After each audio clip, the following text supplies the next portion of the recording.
ہر شخص پر ذمہ داری ہے، اور ان ذمہ داریوں کے بارے میں قیامت کے دن ان سے سوال کیا جائے گا، ان سے پوچھا جائے گا کہ ہم نے تمہیں ذمہ داری دی تھی، تم نے ذمہ داری کو نبھایا یا نہیں؟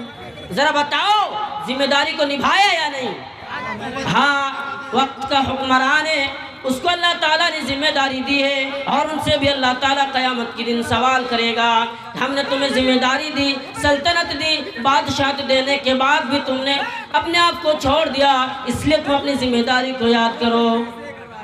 ایک حدیث کے اندر اللہ کے نبی نے فرمایا، جس شخص نے ذمہ داری کو بھول بیٹھا اس کا ٹھکانہ جہنم ہے۔ وقت کا حکمران ہے، اس اپنی ذمہ داری کو نہیں سمجھا، ٹھکانہ جہنم ہے۔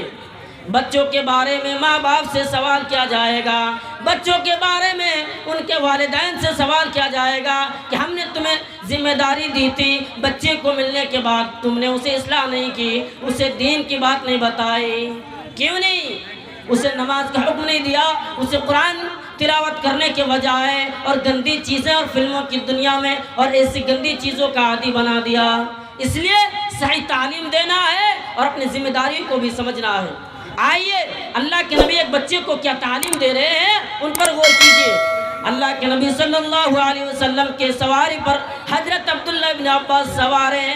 اللہ کے نبی نے اسے پکارا، یا غلام، اے بچے، کیا میں تمہیں اس نفع کی چیز نہ بتا دوں؟ کیا میں تمہیں فائدے کی چیز نہ بتا دوں؟ کہنے لگا، کیوں نہیں یا اللہ کے رسول، ضرور بتائیے، یا اللہ کے نبی ضرور بتائیے۔ اللہ کے نبی صلی اللہ علیہ وسلم نے فرمایا، احفظ اللہ یحفظک، تم اللہ تعالیٰ کی دین کی حفاظت کرنا، اس کے احکام پر عمل کرنا، اللہ تعالیٰ تمہاری حفاظت کرے گا۔ اور آگے فرمایا، احفظ اللہ تجدہ تجاہک، اور اللہ تعالیٰ کی حدوں کو تجاوز نہ کرنا، ہاں اللہ کی حدوں کو کراس نہ کرنا، اللہ تعالیٰ تمہاری حفاظت کرے گا۔ اس بچے کو اللہ کے نبی نے اب توحید بتلا رہے ہیں کہ دیکھو توحید کیا ہے۔ ہم نے کبھی اپنے بچوں کو بتائے کہ قرآن کی تلاوت کرو؟ نہیں، اللہ کے نبی تعلیم دے رہے ہیں۔ کیا تعلیم؟ اللہ کے نبی نے فرمایا، اذا سألت فاسأل اللہ، جب بھی مانگو تو اللہ سے مانگو، وَإِذَا اسْتَعَنْتَ فَاسْتَعِنْ بِاللَّهِ، اور جب بھی مدد کی ضرورت ہو تو اللہ کو پکارو، مدد کی ضرورت ہے تو رب کو پکارو جس نے تم کو پیدا کیا ہے۔ رب کو پکارو، کامیاب رہو گے۔ زندگی میں کامیاب ہونے کا یہی راستہ ہے۔ اور اس دنیا میں بسنے والے انسان، اگر اس دنیا میں بسنے والے انسان آپ کو برباد کرنا چاہے تو برباد نہیں کر سکتے ہیں۔ اللہ کے نبی نے فرمایا، وَعَلَمْ أَنَّ الْأُمَّةَ لَوِ اجْتَمَعَتْ عَلَىٰ أَن يَنفَعُوكَ بِشَيْءٍ لَمْ يَنفَعُوكَ إِلَّا بِشَيْءٍ، اگر اس دنیا میں بسنے والے تمام انسان، اگر اس دنیا میں بسنے والے انسان اگر تمہیں نفع پہنچانا چاہے وہ نفع نہیں پہنچا سکتا ہے، ہاں تمہیں فائدہ نہیں پہنچا سکتا ہے، ہاں اتنا ہی فائدہ پہنچا سکتا ہے جتنا تمہارے حق میں لکھ رکھا ہے، ہاں تمہارے حق میں لکھ رکھا ہے اتنا ہی فائدہ پہنچا سکتے ہیں۔ اور اس حدیث کے آگے اللہ کے نبی صلی اللہ علیہ وسلم نے فرمایا، اگر اس دنیا میں بسنے والے انسان آپ کو نقصان بھی پہنچانا چاہے تو نقصان نہیں پہنچا سکتے ہیں، ہاں نقصان اتنا ہی پہنچا سکتے ہیں جتنا تمہارے حق میں لکھ رکھا ہے۔ اس لیے صحیح تعلیم حاصل کیجئے اور اپنے بچوں کو بھی حکم دیجئے، بیٹا نماز پڑھو، جاؤ بیٹا قرآن کی تلاوت کرو۔ آج لوگ اور بچے نوجوان ہیں، فلمی دنیا اور گندی چیزوں کا عادی ہے، لیکن بچے کو روک نہیں رہا ہے۔ بچے کو روکنے کی ذمہ داری ماں باپ پر ہے، لیکن ماں باپ اسے روک نہیں رہا ہے۔ میرے بھائیوں، میں آپ سے کہنا چاہتا ہوں، آپ صحیح تعلیم خود حاصل کیجئے اور اپنے بچوں کو بھی دینے کی کوشش کیا کیجئے۔ جب تک صحیح تعلیم نہیں دیں گے ہم کامیاب نہیں ہو سکتے ہیں۔ کیوں؟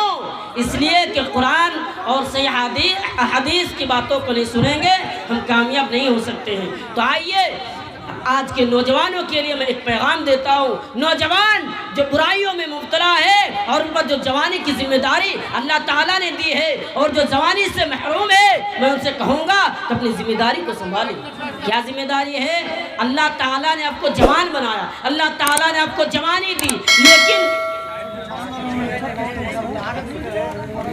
اللہ تعالیٰ نے آپ کو کو جوانی دی اور جوانی کو ختم کرنے کی کوشش میں پڑے ہیں تو اپنے جوانی کا قدر کیا کرو۔ اسی لیے اللہ تعالیٰ نے قرآن کریم کے اندر 3 دور یعنی 3 حالتوں کا ذکر کیے جو جوانی کے بارے میں، اور جوانی کو سب سے قیمتی کہا گیا، جوانی سب سے اہم ہے۔ اللہ تعالیٰ فرماتا ہے اللہ الذی خلقکم من ضعف ثم جعل من بعد قوة ضعفا، اللہ تعالیٰ فرماتا ہے میں نے تمہیں کمزور بنایا، پھر کمزور سے طاقت بنایا، پھر طاقتور سے کمزور بنایا۔ ان 3 حالتوں کا ذکر کیے۔ کمزور بنایا، اس کمزوری سے مراد بچپنا ہے، پھر کمزور سے طاقتور بنایا۔ اب جوان ہے، انسان کے پاس جوانی ہے، نوجوانوں کے پاس جوانی ہے، وہ جوانی میں چاہے صحیح طریقے سے نماز ادا کر سکتے ہیں، قرآن کی تلاوت بھی کر سکتے ہیں۔ اب پھر کمزور بنایا، بڑھاپا آ گئے، ہڈیوں میں طاقت نہیں، اب کچھ کر نہیں سکتے ہیں، اس لیے صحیح تعلیم حاصل کیا کیجئے۔ جب تک صحیح تعلیم حاصل نہیں کریں گے ہم کامیاب نہیں ہو سکتے ہیں۔ آئیے اللہ کے نبی نے اپنے کچھ خوش نصیب بندوں کو اپنے عرش کا سایہ دینے کا وعدہ کی ہے کہ اللہ تعالیٰ اسے اپنے عرش کا سایہ دے گا، اور انہی میں سے ایک انسان یہ بھی ہے جو اللہ کے نبی صلی اللہ علیہ وسلم نے فرمایا وَشَابٌ نَشَاءَ فِي عِبَادَةِ اللَّهِ، جس نے اپنے جوانی کی اللہ کی عبادت میں گزاری، میں اسے اپنے عرش کا سایہ دوں گا۔ جوانی اللہ کی عبادت میں گزارنے والوں کے لیے عرش کا سایہ ہے۔ اسی لیے اور قیامت کے دن ایک بات یاد رکھے، عرش کے علاوہ اور کوئی سایہ نہ ہوگا، صرف عرش ہوگا۔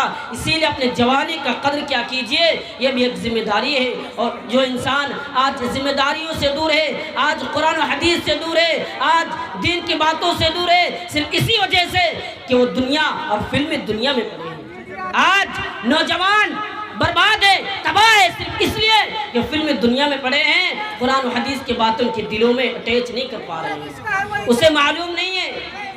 میرے بھائیوں، میں گزارش کروں گا کہ اپنے جوانی کا قدر کیا کیجئے، بہت قیمتی ہے۔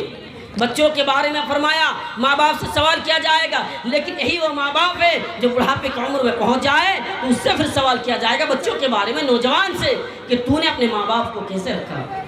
اسی لیے اپنے ماں باپ کی خدمت کیا کیجئے، یہ بھی ایک ذمہ داری ہے، اور ان ذمہ داریوں کے بارے میں قیامت کے دن آپ سے سوال کیا جائے گا، آپ سے پوچھا جائے گا کہ تو نے اپنے جوانی تو میں نے تمہیں دی ہے، اور ماں باپ بڑھاپے کے عالم میں تم نے اسے نہیں پکارا، تم نے اسے نہیں بلایا، اسی لیے تم جہنمی ہو، جہنم میں ہمیں جانا پڑے گا۔ اسی لیے اللہ تعالیٰ نے ماں باپ کے راضی کو اللہ تعالیٰ راضی۔ ایک حدیث کے اندر اللہ کے نبی نے فرمایا رضا الرب فی رضا الوالد سخط الرب فی سخط الوالد، اللہ کی رضا مندی والدین کی رضا مندی پر ہے، رب کی خوشی والدین کی خوشی پر ہے، اور ماں باپ کی خوشی پر اللہ بھی خوش ہے، اور اللہ کے ناراضگی میں، والدین کے ناراضگی میں اللہ بھی ناراضگی ہے۔ اللہ ناخوش کب ہے؟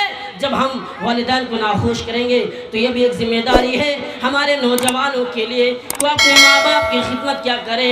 ہاں، قرآن نے فرمایا کہ لوگوں جب تمہارے ماں باپ بڑھاپے کی عمر میں پہنچ جائے اور ان میں سے یعنی دونوں میں سے ایک بھی پہنچ جائے تو اسے اف تک بھی مت کہا کرو، نہ اسے اچھی باتوں سے ان سے تعلیم حاصل کیا کرو، صحیح بات بتاؤ، اور ان کے لیے دعا کرتے رہنا رب ارحمہما کما ربیانی صغیرا، اے میرے